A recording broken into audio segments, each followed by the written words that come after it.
Welcome to Peace, Love, and Robots, a podcast about anything and everything and all that is in between. As always, I'm your host, Jeremy, and this is episode number 31 for April 8th, 2021. April. The weather's starting to get nicer in my neck of the woods. The kids have been playing outside. The dog has been sunning herself on the back deck, and my neighbor has started to quietly judge the state of my lawn. Get over it, lady. It's not like I can get the mower out yet. It was just snowing last week. I digress.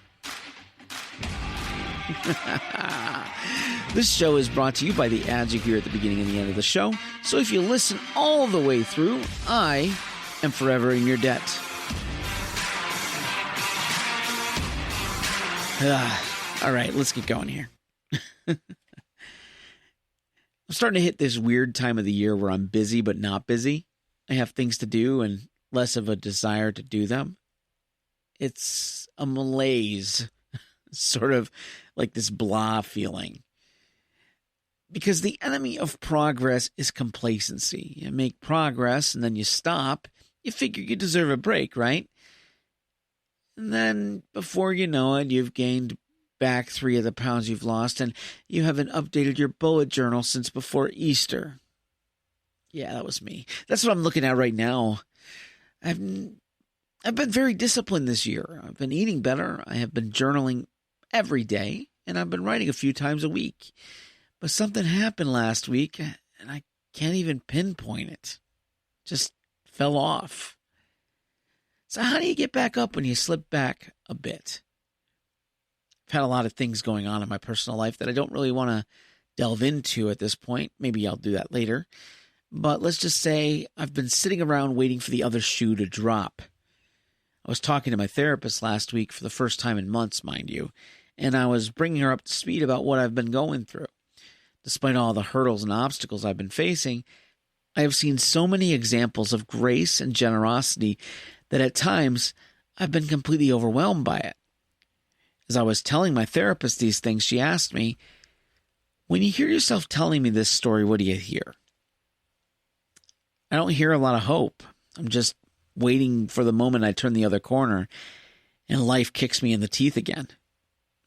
So no matter what good was happening, I still felt like something bad was just around the corner. That's the definition of PTSD, she told me. You've experienced so many bad things that good things seem to be merely glitches in the system. That floored me because that made more sense than any other clinical definition of post-traumatic stress disorder ever could have done. I'm not generally a positive person. I know that's kind of a surprise, but it takes work to be positive. I think the default setting for all of us is to be negative. A positive person is rarely that way naturally. So what kind of work is required to think positively? I don't know that I have the answer to that question, but I'm sure going to try to find it. So I'm only going to record this once, and then I'm going to add it to every show going forward. Well, going forward for a few months at least, because I'm doing a contest. A contest. Why? Well, I want to get more listeners, and sometimes you have to bribe people to do that, and I'm going to bribe with a prize. We'll get to the prize in a minute. Anyway, I started this show on September 9th of 2020. So during my 52nd episode, which will be around that time in 2021, I'm going to do a drawing.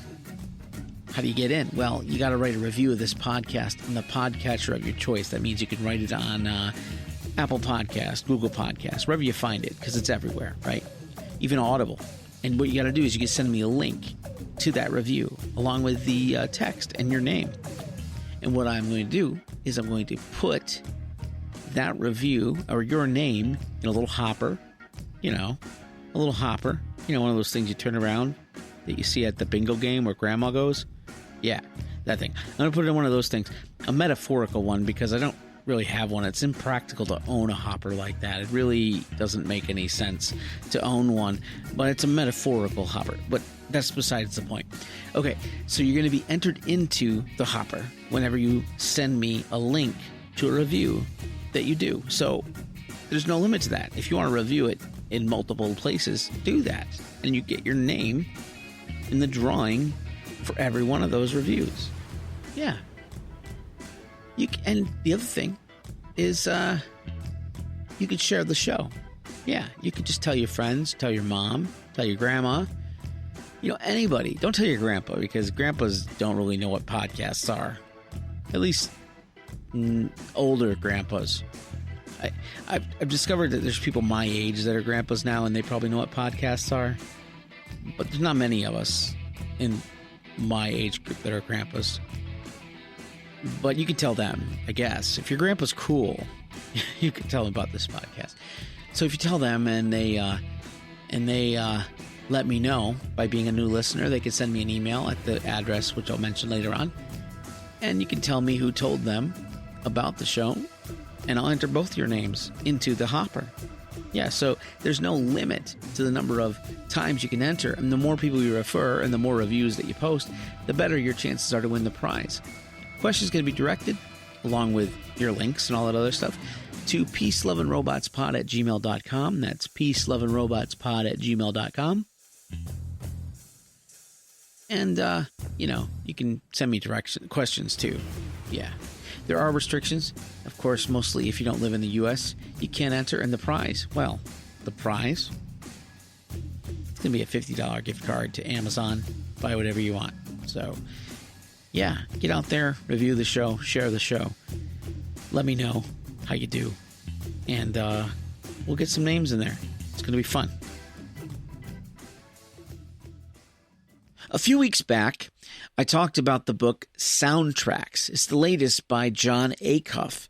I was fortunate enough to get a sneak preview of the book as part of the launch team, and finally the book has been released to the general public, and you can get it wherever fine books are sold.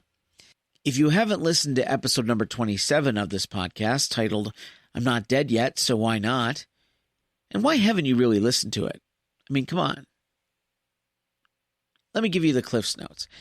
I have this ongoing health issue. I'm facing death if I don't shape up. I mean, I'm not dying, I'm just sick. And I need to follow doctor's orders if I want to get healthy. When I was first diagnosed, I immediately went into depressed mode. I had so much that I wanted to do, but I kept thinking to myself, I'm going to die, so why bother? That thought right there is called the soundtrack. And it's not a good one. It's like the original score to Francis Ford Coppola's adaptation of the S.E. Hinton book, The Outsiders. It was epic, a throwback to films like Gone with the Wind. But the movie, The Outsiders, was far too gritty for that sort of thing. It just didn't fit. And I'm going to die, so why bother? Didn't fit. It didn't fit because if I kept saying that to myself, it was going to come true. So I had to change what I was saying, which is creating a new soundtrack, creating a soundtrack that fit. And that's where I'm Not Dead Yet, So Why Not was born. I don't want to beat a dead horse, but I promised a review, so here it is. This is the verbatim review that's been posted on Amazon and Goodreads, a few other places.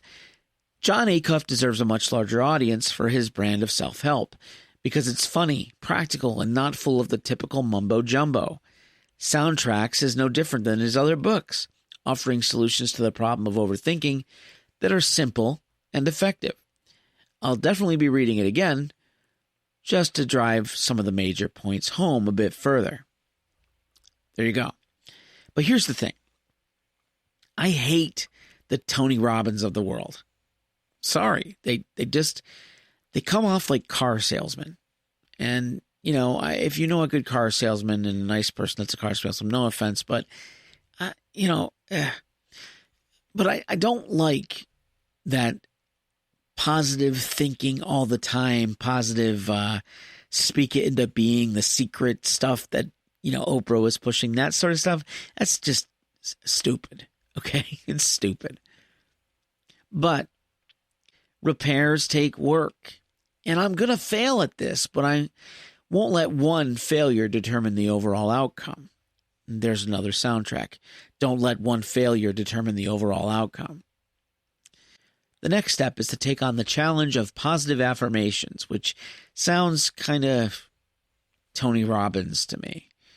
But Jon says it works. He calls it the new anthem. And, I trust Jon Acuff. He's got a lot of goodwill that I sort of built up for him in my mind. So what I'm going to do is, this new anthem is 10 phrases you say to yourself first thing in the morning and right before bed at night. Jon challenges his readers to do this for 30 days, and he all but guarantees it will change your overall outlook on life. Because it's not circumstances that will change when you change your thinking, but your response to those circumstances definitely will. So I'm going to give it a try, starting tomorrow, because it's late. If you like what you heard here, or maybe you want to join me in the new Anthem Challenge, feel free to send me an email at peaceloveandrobotspod@gmail.com or leave me a voicemail at 585-371-8986. That's 585-371-8986. When I hear from you, I just might share it on the next episode. Just remember to keep it clean. Peace, love, and robots. We have the power.